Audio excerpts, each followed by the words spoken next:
Rikkardii naa godhaa bakka kana irra isinii deebi'a.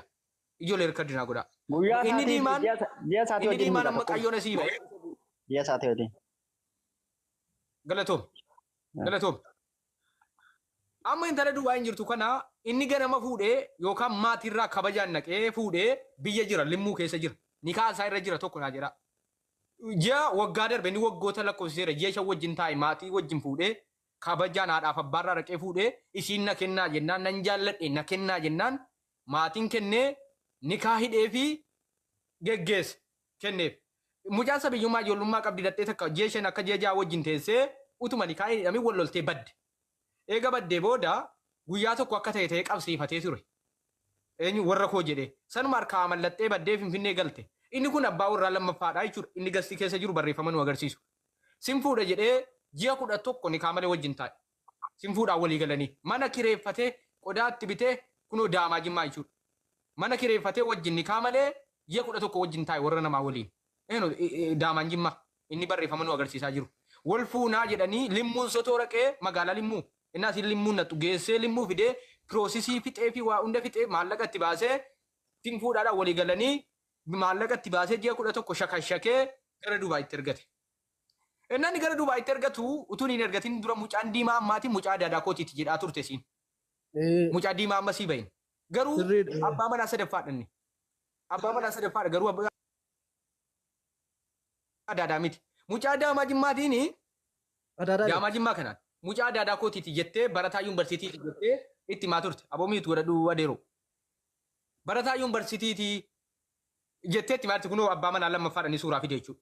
Barataa yuunivarsiitii mucaa daadaa kiyyaatti jettee jana janaa turte. Kanaan booda maallaqa itti baasee piroosisii xumuree fi waraqaa dhalootaa xumuree fi Dubaayitti ergate. Innaa Dubaayitti ergatu abdiin inni mucaa daadaatti jedhamu simate haadha warraa koo nikaa godhee jedhe. Sadaffaadha jechuudha abdiin. Abdiin isa sadaffaadha. Abdii isa sadaffaa qibalee jechuudha. Inni kun ji'a 11 wajjin taa'ee rakkoos waliin dabarsee qannoos waliin dabarseera. Abbaa manaa inni duraa ji'a 5 wajjin taa'e. Abdiin amma ji'a lammaffaa moo ji'a meeqaffaa keessa yeroo wajjin eeganii kaa godhate. Ilaala sadaffaadhaa jechuudha abbaa manaa sadii ergani. Amma inni suuraa kun isa gidduuti. Ji'a torba wajjin taa'e jette intalli. Akka ji'a torba akkas ji'a 5 hanga 7 inni jalqaba. Inni jalqabaa sun nikaa irraa qaban malee. Walumaa jarri kun sada walumaa galatti waggaa tokkoof ji'a torbatti shawwadaman jechuudha. Waggaa tokkoof ji'a torba walumaa galatti. Koi. Kanaafi wanta garaana nyaate keessaa abbaan manaa inni biyyaa suni biyyuma jira nikaan irra jira. Wanta garaana nyaate keessaa mucaan abdii jedhamu kun heerumuu siin beeku. Mucaan diimaan bareedaan ammaa jechuudha. Mucaan miskiina baay'ee jaalalata doochi malee mucaan baay'ee miskiina. Mucaa sana nan deeggara karaa danda'ameen yaadaa illee. Mucaan abdii suni sammuun isaa jaalalaan hidhameera buloonii jaalalaatiin duuchameera. Garuu bulee oolee ni hiikkata buloonichi hin turu amanaa. Buloonichi turee bulee oolee shaaggatee keessaa bulooniin jaalalaatti sammuu isaa qollofame ana tokkummaatu jedhe. Akka bu'u jira. Akka itti shaaggatu qaba buloonichi orjinaala miti waan ta'eef. Mucaan amma jecha nu jenneen fudhatu. In nyaatama garuu mucaa kana in shawwaddii harkaa baddi. Na amana imanu sadaffaadha waan ta'eef. In heerumne jettee itti heerumte waan ta'eef. Nikaan irra hin jiru jettee itti heerumte waan ta'eef. Isa kanaan immoo halkan eennaasa sana isa sana haasoftee kaatee madaamin na bireera jaalallee koo jettee itti barreessaa jirti itti bu'aa jirti waan ta'eef. Mucaan miskiinni sun nyaatameera jechuudha. Sinii galee mucaan miskiinni diimaan amma jaalalaan qollofamee sammuun isaa ashagameera. Amma hin galuuf walumaa jenne hin galuuf nyaatameera garuu mucaan sun. Nyaatameera. Amana hin dhufa amma ol galchina leesko.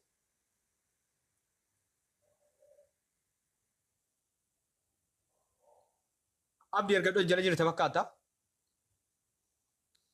Eddeetti badanii amma immoo. Abdii si ergeen jira dawwalteetta moo?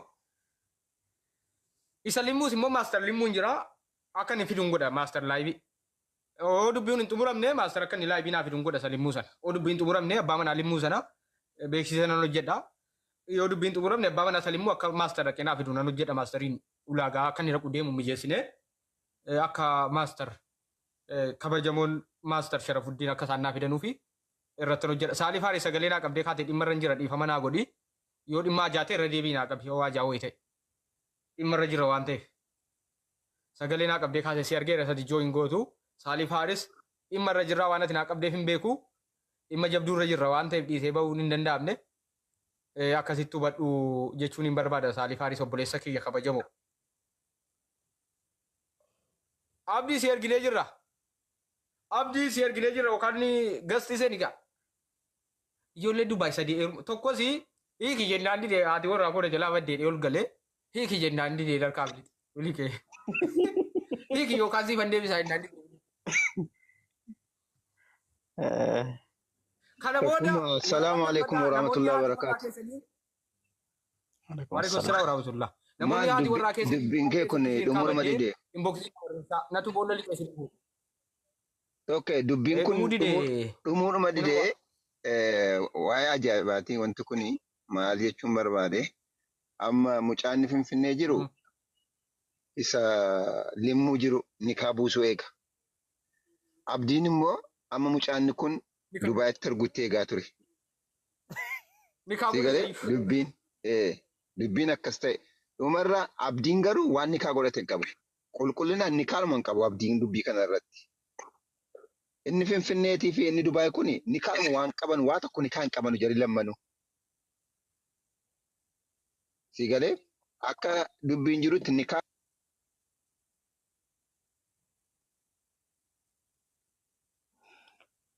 Tokkummaa qabeera uummata taaptaappii koppilingii godhamu. Maaliif adaadaan akka silaasofteetti tokko otoo adaadaan hin barinii nikaan hidhamu waan jiru natti hin fakkaatu. Natti hin fakkaatu.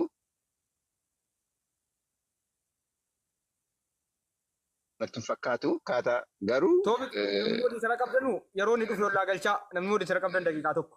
Ayyee. Abdiin nikaa waan irraa qabu natti hin fakkaatu akka kootti. Jaalala malee nikaa miti kan abdii. Qabu nikaatti amane keessaa amane. Bakka haala abdiin jaalala keessa jira ammaa fi yaa namtaraa miti inni Finfinnee sigaa hin taanee fi lootariin immoo dhumarra abdii gaan qaqqabee fi waan gootan hin beekani to be honest dubbiin kuni waan fiddan waan qabdan natti hin fakkaatu niitiin mucaan waliin dhoftee jiraataa kalas.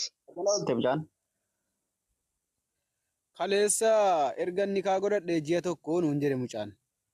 Addaan immoo dubbii wanna biraati. Kanaafuu siin jedhee inni jaalala keessa jira abdiin ammaaf jaalala keessa jira. Maaliif safaree nan jaaladhan jedhuuma nan jaaladhan jedhu akka daamaa jimmaa. Daamaa qurxii haasaa abbo. An daamaarraa amma wanaa soba nagara dhugaa rabbii galatoomii ulfaadhu. Isa dhugaa daamaan sirrii jira innis garuu. Waan naasee hunda tagbaariidhaan argine kunoo.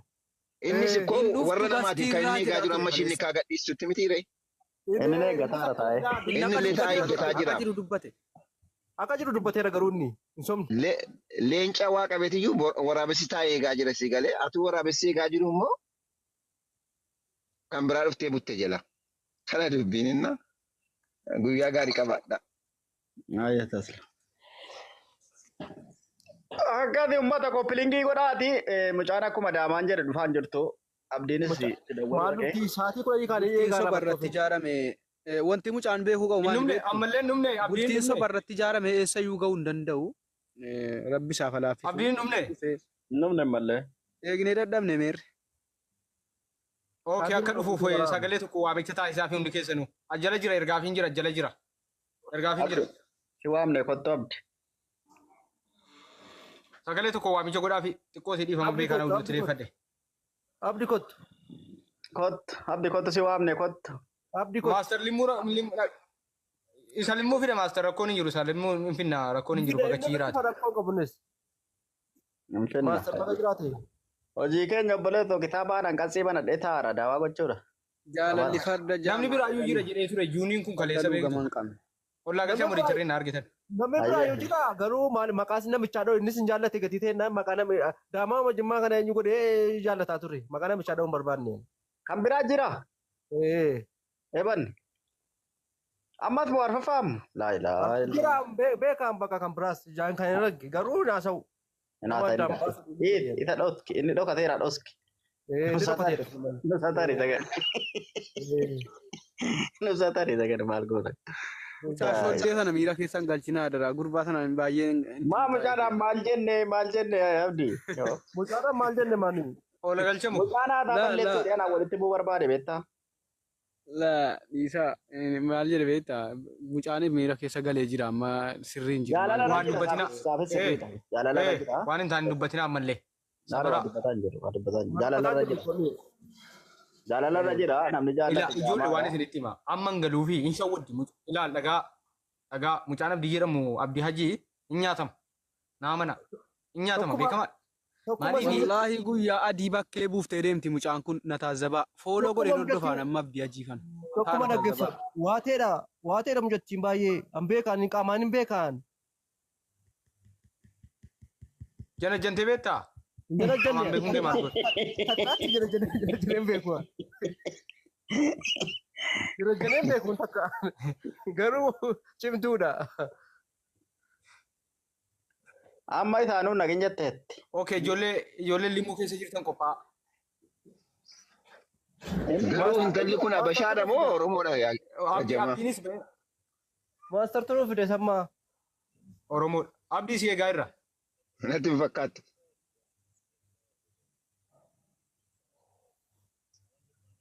Oromoo faranjii ta'e. Maal jedhama? Lakki faranjiin akkas hin gootu jaallannaan obboleessa. Wallaahi hin gootu. Hin gootu Ta'uudhaan faranjiin. jira qo'amma.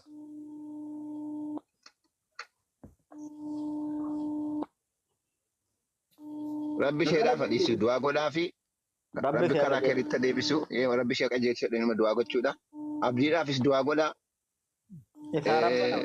isaa rabbiin Isa finfinneetis du'aanuma godhaa fi malee waan tokko waan goonus hin qabnu sila. maa jaroo khayrii irra hin jirtu du'aa isa kan maalii goona iyyuu. Rabbi dhiisuu fedhaam. Mucaan kun bara sa'aatii 10 kaatee gamaarti bara sa'aatii 10 kaane jammarree nuuf tokkummaan bara sa'aatii 10 amma sa'aatii 2 moo ituu dhufte Maal asitti tortorreem. Reeffuma eeguu ta'e reeffuma biyya alaatii gad. Edhaa bullee reeffuma biyya alaatti baddalame eegutee.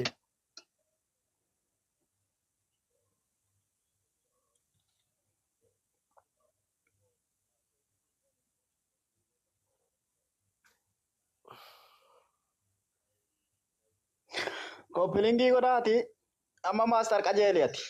Nu qophaaye. Amma boorii jidduu kanatti. Gurbaasaa nuuf hidhuu qaba piliis. Gurbaasaa Abdii si waamne rabbi si waamne.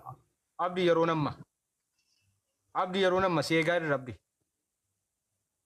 Maa si ergaan jira abdii seenii malee akkamii nu cuftare. Akkam nu cuftare. Ayi. Dawwali jennaan dawwali baatee achaftaa. Mucaa suuraatii kan arginaa dhufti isheetti amma. Maa jala jirti tokkummaa tukii sadi qabdi jedhani maa. Gaafa mormatti mammaa. Himoo shan qabdi himoo shan qabdi. Himoo shan qabdi. Naggaadeedha mucaan sinu bakka. Kunoo himoo meeqa akkasiin qabdu qo'aa asitti ragaa isinii baasan irraa in sagadaatti fakkaata. Dhagaan oolee ansila. Maal keessatti naasuuf dhagaan oolee. Adaadaan si himoo shan qabdi. Shan qabdi himoo shan qabdi dhuguman jedhe. Nuti wallaa ijaarsa duraatiin jechuun abdiin waa ofirraa buusuu qaba. Abdiin hin nyaatama naa mana. Abdiin nyaatameera.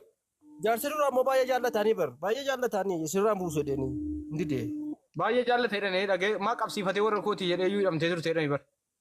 Baay'ee jaallatan bakka sirraan buusu jedhanii. Amma gaa imoo jarrina jaallatan of eeggadhaa namni imoo lama qabaannaan jechuudha. Dhaheen tijjeesaan na booree tiichinatti heerumta. Imoo lama qabaattee naan dhaheen tijjeesaan. Yoomti na jaallatu keessa dhufte dheetanii irra. Yoona dhagaa jiraatte. Toofi qammatti hin dawwaltu ati. Mucacaatti moo? Kottu edhiisi bilbili. Boo itti bilbila. Ajjala jira ergaafiin jira ofirraa kaansal godhaa jira beektaa kottu edhiin. Inaasaa jira fakkaata bilbilatti inaasaa jira fakkaata. Kottu tokkummaa kiraame kottu. Kottu. Walakkaa isaatii mul'uwaasaa. Walakkaa isaatii dhumeera erga gadi. Dhufeera dhiisi bakka. Dhufeera dhiisi. Abdiin hajii koo kaleessa dubbii fixeera machi. Dubbii fixeera kaleessanni waan jaallattan jettanuu dhiisaa hin jiruu jedheeran. Nu dhiisiifi miti. No akkas miti. Dhiisuun qabu. Amma dhiisuun qabu. No akkas miti. No. Tesila. Oon hin dhiibne kaan namaa waliin keessii kaafna nuti. Ati keessi kaase malee jaallateera mucaan jaalala keessa jira bakka namni jaallate jaamaadha. Waa tokko fiddee Jaalalli warra namaa jaallatamaa warra ni kaaf irraa qabdu. Akkamitti jaallatama? warra namummaa ammaa warra namaatiin garuu warri namaa ta'e kun wifi ta'e fagoo tokkochi jira tokkos jiraan tokko kun siluma mucaan dhiistee baddeetti isa sana biyyatti finfinnee galtee finfinnee nama wajjin hin jiraata jettee Finfinnee miti yoo samaayii torban keessa ol galtes nikaadhaa irra jiru warra namaati nikaa muruu Jaalala dhugumaan tokko jaalalichi jarri isa fuuchuu waan barbaadu naanni kichirraa qulqullaa'uu barbaachisa. Tokkummaa.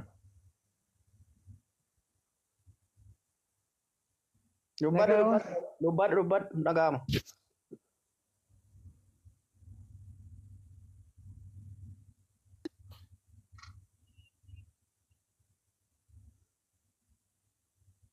Anatti hin jiru moo isintu hin jiru naante? Tokkummaan tokko nuyitii irraa kaafadhu tokkummaa.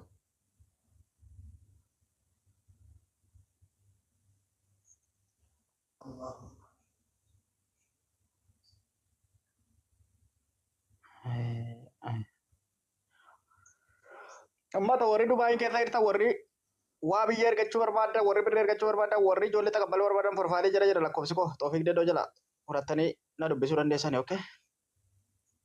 Ijoo dubbataa jirtu dhiifama naa godhaati asiin dhaggeeffate. See gaara sitti fuudha. Abdii viidiyoo baradhu.